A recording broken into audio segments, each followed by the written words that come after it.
Hey, Dasha and Quik V. How you Hi. doing? How you doing? I'm doing well. How are you feeling? Good. Great. Okay, great. Great. Great. So content creators, right, with million plus followers. Hot artist right now from Atlanta. Mm-hmm. So that's pretty amazing. And I see a little arm around somebody, you know? Yeah, you know what I'm saying? You gotta claim it. You gotta claim Right. it. You know? So Yeah. you're also in a relationship, right? How is it to work with your significant other? Oh man, it's great. It's Mhm. actually it's real easy. You know what I'm saying? We know each other, you know what I'm saying? Get along. We be arguing. Well, okay, I was gonna tell the good, We let you can tell the start with bad. good, you Start know. with a little good. Yeah. Because he be trying to, tell me what to do. And it's cool. You can guide me, but Yeah. do it delicately. Okay, so maybe you can memorize this, like next time I'm trying to get feedback maybe in Yeah. another way. I'll take it. But it's still a good thing to work Yeah, with your it's significant good. other. It's good. Okay. Yeah. Yeah. And how'd that kind of come about? How did you start working together? I could definitely say it was me that Mhm. initiated it. Okay. I reached out to him on Instagram, Yeah. and just so happened, God's just playing. We just ran into each other at a interview, kind of similar to this. We just did an interview with a radio station. Yeah. And he was trying to figure out because my dad usually runs our Taylor Girlz Instagram page. Mhm. So he was trying to figure out if my dad had reached out to him, which, ain't no man reaching out to you. You know what I'm saying? So he had to figure out which he was girl. management. Yeah. He had to figure out which girl was reaching out or whatever. Yeah. I kind of went ahead and told him I was one who reached out. Mhm. And tried to shot. I just shot my little shot in the studio. He was recording. I licked behind I didn't like that. Did it really go like that quick? It really I did. So when we met at the radio station, Yeah. she hit me. What, it was like a week later or something. I told her to come And we through. got in They the came studio. through, ordered some food, and she was doing whatever she was doing behind me. Okay. So, yeah, that's kind of how it went. That kind of worked. The magical Yeah, lick, it I worked. guess. I was about work though. I was trying to work. I wasn't even trying to holler at her. I'm like, most girls they was like, he in the studio trying to get. I'm trying to work. What can we do? She was on something else. She was on a different type of Irresistible, right? Hey. Yeah. So what kind of surprised you the most in this process about each other? Time. And Because in what sense? I was more so looking at it like, just a situation. I'm just talking to him, see where it go. I didn't really think it was going to go 7+ years. She didn't think I was solid like that. Yeah, I ain't know it was going to go this far. You know what I'm saying? I Yeah, kind of, so he's cute. Let me just holler at us, see what he talking about. And that was it. Okay, and maybe musically, what surprised you about him? I mean, he's a good ass engineer. Like, Okay. he engineered. I mean, he started off as our engineer, and then eventually, as the relationship grew, we Doing started something doing more. music. Yeah. And the other way around, what kind of surprised you about her? I mean, her gift, how she could rap. And, Yeah. she was very good in front of the camera. Okay. Personality was, very, exciting. I was kind of like a laid back person, so it was like, I done brought it out of him a lot. Like, he loud now. Like, the way he is as a person oh, now, yes, like, you go. for real, he's more vibrant because before he was just real, I don't want to be in the Yeah, I'm spotlight. sure. Yeah. I'm gonna sit back here. But now I done got him to, like, he open up more. Or something. yeah. Like, okay. His voice done got louder because he would be quiet like how he talking now. Mm-hmm. He would be like that when he mad, happy, sad. That's how he is now. He done got a lot more in your face. That's a good thing. Yeah. And not to be too messy, but what is the craziest thing though about each other? You'd be like, okay, I can kind of do without that kind of. Her telling me what to do. Okay. Sometimes pushy, And it's a good and bad. Yeah. It ain't too bad, but I can see. She She a bully. probably She a pushes small you to be bully. better. Okay. Small bully. She can calm I down take a the small out. And the other way around? I don't know. That is a good question. Say it again. Yeah, like what is maybe like the craziest thing about him, like musically wise. You're like Musically, Mm-hmm. nothing. Okay. He ain't got nothing crazy about no music. No. In relationship, I don't know. He just he would surprise you when he get mad. Okay. It's a whole nother person in there that you would never see. Like, even when he get frustrated, you'll never. It's literally like 3 people in one person. Okay. Like, he has 3 different personalities. Like, he's laughing dead ass. Like, it's not even funny. Okay. Is 3 something you can work on? Okay, let's go to the music. So what did you both get into music? Like, why did you want to make music? I started with my sister doing music probably like 6, 7. Well, no, it was about 8, 9, 10 years ago. Yeah. It's been a minute. Okay, okay. That's how I started my career. We started off as a group. He's still a group. Yeah. And then he just kind of came up when the relationship came up, and he started producing and engineering all of our music. Yeah. And what kind of inspired you though to get into music? Was my dad. Okay. Can you maybe tell me a little bit more about that? He was a rapper, like when we was kids. So yeah. For him, it was more so like, okay, I'm getting old as hell. I need to put my daughters, I need to make them start doing it, because it still was a passion. So I feel like he still lived through me and my sister when it comes to music and stuff. So he he was producing and engineering us in the beginning. Yeah. Until I met Quik, but yeah, he's the one who pretty much made us do it. And push you into the industry. Yeah, he made us do it. Yeah. And I think you started off as content creators on YouTube, right? So you first we started off doing music first. Oh, music okay. was and the then first, and then YouTube. Well, really, Instagram came first. Okay. We started doing. Me and my sister started doing like really crazy, funny Instagram videos. Yeah. A lot of celebrities started reposting it. Yeah. And making it a big thing. So we started making money doing that, and then eventually Story Man took off, which was our first big song to take off to get assigned and stuff like that. Oh, that's amazing. Congratulations. Thank you. Yeah. So tell me a little bit more about your latest project, Bonnie and Clyde. Yeah, we created that. What you got to say about it? I was letting you take the lead. Oh, no, you take it. Okay, it was a project that came about we decided to do it in January? Or December, we locked in for like 14 days, 3 weeks, and just brought a couple of producers in, and just started cooking up every day, and the chemistry was right in the studio, so we were able to knock out a catalog of songs, and then pick our top 5 that we wanted to go with. And it's got some great vibes on it. Got some trap, got some cool pop melodic mixed with a hip hop. You know what I'm saying? So it's some groovy stuff in there for everybody. If you like some slow down, tempos, there's some of that in there. Like I said, if you like some trap, you got some of that in there. Got your Florida vibes, some riding on the ocean, the beach vibe. Some real getaway, chill, laid back with your lady type. Nice. And can you maybe tell me a little bit more about the creative process? Were there certain songs that you had a little bit more leadership over in a way, or like the inspiration, where did it come from? You want to start out with Do Better? Because that's the first one on the project. Yeah. How that Do came Better. about. I was asleep during Do Better. Okay. Well, Do Better. I didn't want to do it. Funny thing is, I didn't want to do it. Oh, okay. Why not? Yeah, because I just didn't feel like doing it. Okay. We had been in there all day. I was tired as hell. I was ready to go. And it just kind of came literally at the very end of the session, like the last hour. We knocked that hook out, and then we came back a few days later and did the verses. But it was actually a hook I didn't want to cut. But I actually like it, and that's one of the songs that everyone likes on our project. Oh, nice. It's always like that. It's the songs you don't want to do. Yeah, it turned out to be like the bangers, right? Yeah. Yeah. And maybe some other songs you can go into? So, Get Me Started. That started, I was in the studio by myself, called her through, and, she started hearing, some of the verses and some of the hook ideas I had, and started cooking that. So that's good. Get Me Started. Then what's the third one? I don't know, but I can remember the order. I remember. I'm telling you what is Do Better. Let's Get Away. We recorded some years ago. We recorded. Oh yeah, Let's Get Away. We were staying in a townhouse. Yeah, and I was in a closet. Yeah. That song real? was no, for real. And actually, to be honest with you, I got some great vocals in there because we had so many like clothes and coats. Yeah. And I was surprised at how clean the vocal came through. Yeah. But we recorded the hook on it was in 2018. Oh, that's why I had just moved out with my mama then. I had got the hell on my God. Let's Get Away, for real, ain't it? So and then like 2023 we revisited it and had some verses for it. Because then it didn't really like just come. It was kind of like a hook idea, and we just gonna sit on and keep it in the vault, and at some point it's gonna find it's gonna find itself. It was like a diamond in the rough. Okay. Yeah. And that's how that song came about. Let's Get Away. Yeah. And then the fourth one was. Is it Storm is last?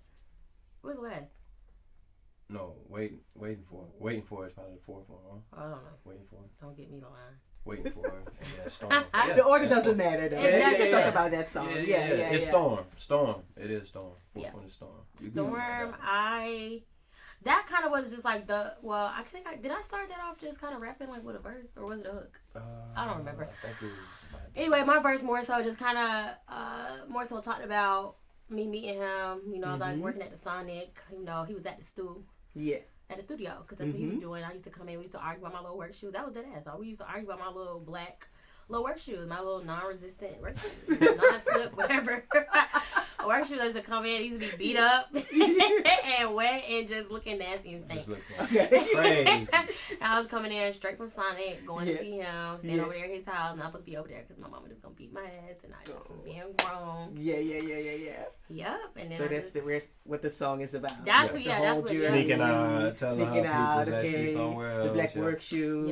Okay. Crazy thing is, I didn't know she was like sneaking around, like dipping off. Yeah. Because my parents were still like, even though I was grown and I was out of school, they still was like on my back. Like they still was wanting to know where I was at, what you doing, what time you get off of work. I'm gonna pull up there if I don't see. Like they was still doing it. Yeah, my daddy was one of them. He still was. And how was it to introduce him to your father then? Like how did that go? Oh, he wasn't ready for that. Okay. No, we sat on the front porch of their house one day and sat on the step. Oh, I don't know what we hashed it out. Yeah, you know what I'm saying? Yeah, you know that? I talked to him like sometimes. I didn't know nothing about all that. Yeah, like, you know, sometimes you just gotta face that. We was at the house one day and we was like, holler at each other and we talking. We went out on the front porch and he told me everything. He was like, man, look, man. Don't tell my daddy business. Whatever he was saying, don't tell his business. It's real simple. He was like, if she gotta call me for anything.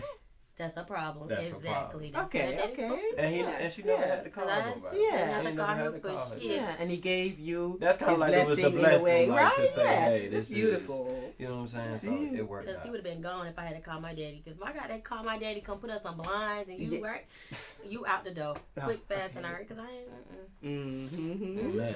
No, but it's cool. Okay. Yeah. And then Waiting For It was the last one on the project.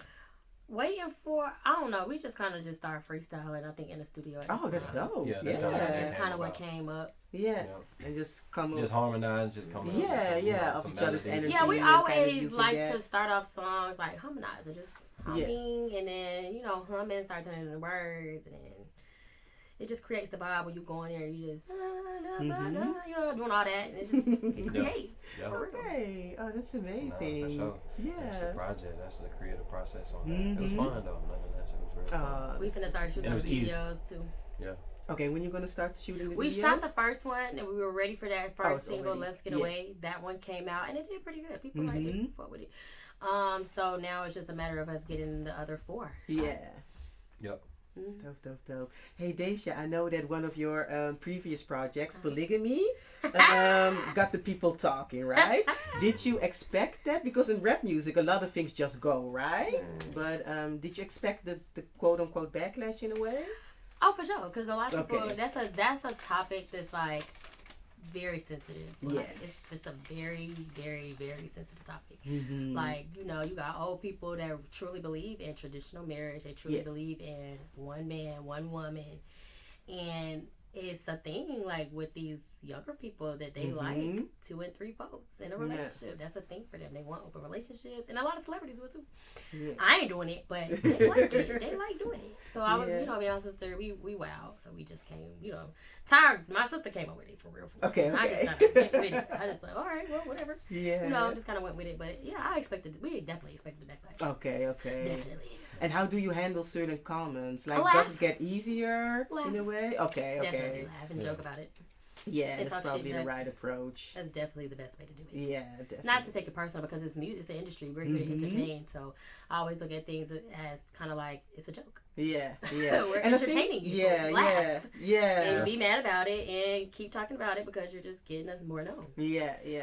And I think in previous interviews, you also tried to explain why you actually recorded the song, right? It's not necessarily that you're trying to promote it or that you like in that type of relationship yourself. It's more so that you wanted to maybe break the taboo or kind of speak for younger generations. Yeah, because if that's your hoe, then that's my hoe too. Because if we in a relationship and you bring somebody else in, that's my hoe, just like it's your hoe.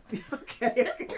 Because why are you able to do the things that I can't do? So if you gonna do it, then I'm gonna do it too. Okay. And then we're gonna sit back and watch how it plays out. Because I think men are in a, they in a way, and it's like we ain't gonna be in a relationship, but I'm gonna do this. Yeah. You got to still say my one woman and don't do shit. Oh, bitch, please. Okay. Yeah. So it's kind of like maybe you can even have like a broader message for a lot of things, right? Like whatever the man is being able to do in a relationship, women should. It comes all the way down to the workforce. It's deeper than just relationships. Exactly. It's always been a world, not even just the industry, but a world of whatever men do, women can't do. It's just always been a battle. It's gonna always be a battle. Yeah. And I think I think that this year, and I feel like last year was a year for women. Like that was the year. These last 2 years have been like women dominated year. Like women are crushing any hair, business, music, we are crushing. Politics, everything, academics. I'm waiting for the woman president to come. It's really good. Hopefully, I'm gonna run. Oh, you gonna leave the state? Oh no, Dasha. Vote that. I'm not ready. And there's also a Taylor Girlz Foundation, right? Can you tell me a little bit more about that? We just started that. It's probably been about a month? Yeah, 2 months. It's very fresh. Very fresh. We did our first event on April 8th, which was an event to give back to families for Easter Day. So we had Easter baskets, we had food, it was just pretty much a family fun day for Easter. Yeah. The motivation behind the nonprofit was more so dedicated to pregnant women because I just had my first baby last year, and I had so many women reaching out. I'm sending money to this person, that person. I'm just helping women, sending my daughter diapers that she can't wear no more, just sending them off to people just to help. And I just was like, well, maybe I can make it count now, and the things that I send off I can get a tax credit back for, and I can still help people, but I can still make sure that it's still worth my while at the same time, because at the end of the day it's a business. It's still a business. So I'm sending things off that I purchased, or sending things off that are still being bought, and I'm still helping. And a lot of celebrities, they create these foundations to help. We have money that we have to spend. You can't just keep all the money. You have to still give back to the community. You still have to help. So we create these nonprofits to be able to still give back, and it still can benefit us at the same time while it's benefiting the community. Yeah. And how's it important for both of you to actually give back? No, yeah. Very important. It's very important. You have to. Gotta give back. Always. Hey, and I'm dragging all my friends in it, like my hairstylists, my makeup artists, all my friends. I pull them in to give back, because I feel like we go all year, we make money, we do these things, but do we ever sit back and say, hey, this person may not have their hair done today, and they might need their hair done today, and they can't afford to get their hair done. They can't pay $300, $400, to get their hair done, but they want to get their hair done. So what are you going to do as a person that's successful? How are you going to give back to this person that can't afford to get their hair done? And I make them do it. I'm like, hey, this person can't get their hair done, and you are successful, you are blessed. Why wouldn't you do it? Why not? Yeah, it probably makes you see yourself feel better as well. It makes you feel better, and you're more blessed. You're gonna get more blessed. Yeah. So if it wasn't for music, what would you be doing right now, you think? Hair. Okay. I hate hair, but I would be doing hair. You would be doing hair. Yeah, my mom made me go to hair school right when I got out of high school. I had to go do something. She was like, you ain't sitting in here, you gotta do something. So of course, most women, when we get out of school, we gonna go to a trade school. Yeah. I had to go to a hair school, and I stayed, but then I met him, and then the music took off literally right when I got my certificate to go take the state board. Wow. So I was like, I'll just go this way with that, He was mad because he wanted me to still go and get my license and stuff. But because I used to camp out at the school and wait for her to come out of class. He used to sleep in the car. You know what I'm saying? I'm chilling outside. Yeah, no. Whole semester. It was right there, but she had just got a deal, so I already knew it worked out fine. It was literally perfect. Yeah. And you, what do you think you would be doing if it wasn't for music? I'd be in probably construction.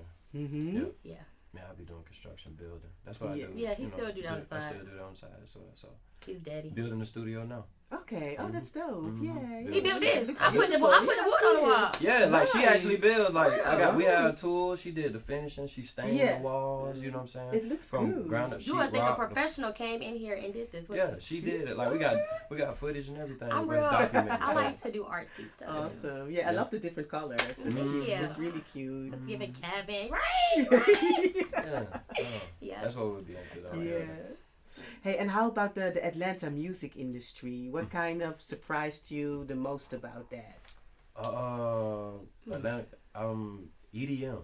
Okay, tell me about that. So, I ran into a couple of my partners and just doing music. They started bringing events over to the space after hours. You know what I'm saying? Things from 12 to 6. Yeah. Late night after they, come off of their other clubs and things like that, they come over here. So it was electronic dance music. It surprised me that Atlanta even had a culture of that, but it's more like underground, but it's a real big, thing, and just hearing the different the DJs and the producers. It's all about beats. You know what I'm saying? There's really no words involved. Yeah, and just to see that and have it in my face and do it, for a year straight. You know what I'm saying? On Saturday nights, that scene really, surprised me, because I knew about the hip hop, the R&B, but to be involved into the electronic dance music, going to my first festival, Imagine Festival, and getting involved with that. He likes stuff like that. Yeah, like I've even done some EDM music. Oh, yeah. So I've got some of the DJs to take some of my records, take the acapellas. He loved trying stuff new.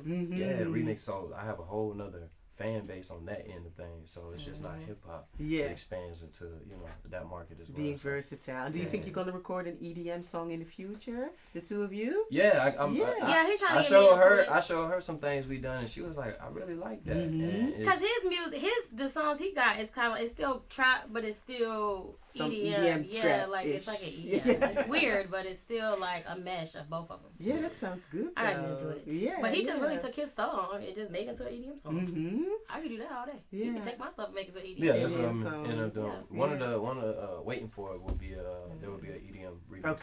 Okay. Some lo-fi. Gotcha. See, I don't know nothing about all that. Yeah. I'm from the Netherlands, and we love us some EDM and lo-fi. Oh, for real? Oh, I got some lo-fi for you. Yeah. You should come over there. That would be great. I would love to come over to the Netherlands. You know what I'm saying? They would definitely love it, especially mixed with trap. What? Come on, man. And I'll bring some, some EDM DJs. Yeah. Get that thing right. That's something y'all like over there. Yeah, I don't even know nothing about dance and EDM. Oh yeah, we really do. Oh yeah, we really do. And what do you think you can bring to the table to that scene, though? Like as a person from Atlanta, what do you think you can bring to the European kind of EDM? Yes, I think I could, a different style.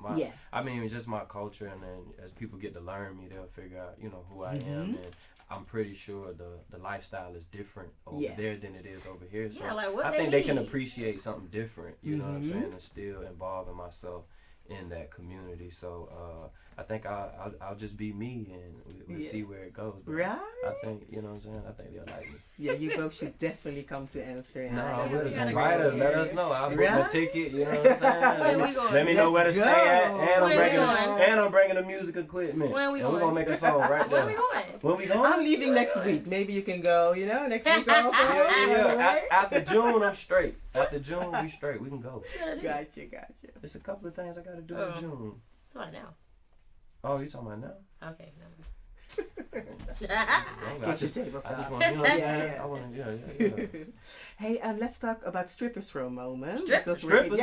Oh. Because we're in Atlanta, right? A hot strip club scene. Yeah. And I'm wondering how important those clubs are for your music. Do you sometimes try to kind of like plug your music in the strip club first to see how it's very West clubs in general. I like bringing her to the strip club with me because she can talk to the ladies. And it don't always come off disrespectful. I'm like, gotcha. Hey, man, push the music. They be trying to twerk on my man. They be trying, but she have fun. She'll dance with them, and it's real cool. Like, you know what I'm saying? So it's kind of like, we politicking. Yeah. And when we go to the clubs, it's very important to know the dancers, the DJs, the people at the front door. Like that's that's a hub for people to, jump onto your music. So it's very important to plug into those places. So it's like knowing a DJ definitely helps with those type of scenes. To kind of plug. Yeah, you gotta pay for it though. It ain't free. That's for sure. You want to pay for it. You get in them clubs. Oh yeah. It's really marketing. Like, you know what I'm saying? Like when I see the DJ, you gotta pay them every time. Unless you got them on payroll. You know what I'm saying? Get them 100, keep that thing in rotation for us. You feel me? Yep. But yeah, very important. Very important. Yeah. So what's next for you? Did you go to the strip club while you was out here? Yeah, of course. Oh, for real? Yeah, I'm actually doing research on that, right? So you went to the strip club? No, because the strippers I talk to, they actually call themselves street A&Rs which is true. That's why I say you have they to keep plug their in ear with to the street. They plug in with them. They actually have the ability to make artists more famous or give them more clout. So it's really an interesting dynamic over there. And the middleman is kind of cut off, right? You don't need a label. You just go as an artist straight to the club, see if will they play your music, right? And then So is it different from the strip club you experienced? It was different from y'all got strip clubs out there? Yeah, we don't have a big strip club scene, though. Gotcha. I know people think about the red light district in Amsterdam a lot, and they probably assume that, okay, there's also like a really big strip club scene, but it's way different over there. It's cool. way different over there. Yeah. So we have to plug our music in a certain type of way when we go there. Oh, over there, probably dance events or something, or radios, or some other festivals and stuff like that. Right. No, I like that. Wow. I thought everywhere in the world had strip clubs. Yeah, we do though, but it's like a different scene though. It's not we went like to Puerto Rico and it was very different. Yeah. They took people in the back rooms. That was like their thing. Okay. Took people in the room. You and I don't think we could throw money on them. And you couldn't throw money on them. Yeah, you couldn't throw money on them. It can be different in different countries. And over here it's like more so like an urban, I hate the word urban, but still it's more so like an urban strip club scene, right? Which you have in Atlanta as well. Yeah. We don't have that back home though. Right. Yeah. You gotta go to Cheetahs too. I heard it's reserved. Yeah, get you a 5-star meal. The girls are different. That probably reminds me of the Netherlands. I think if I go to Cheetahs, I will be like, okay, they ain't really doing too much twerking. They doing more like. And you're gonna see more diverse of women. You're not gonna see all black girls with BBLs and big titties. You ain't gonna see all that. Okay, you gotta go there. Well, thank you both very much for this interview. Oh, we appreciate you. And I wish you all the best of luck with your music, and hopefully see you in Amsterdam pretty soon. Yes. No, we will see you in Amsterdam. Book us a ticket. We're gonna make it happen. Okay, let's go. All right. Thank you. Yeah, thank you. All right.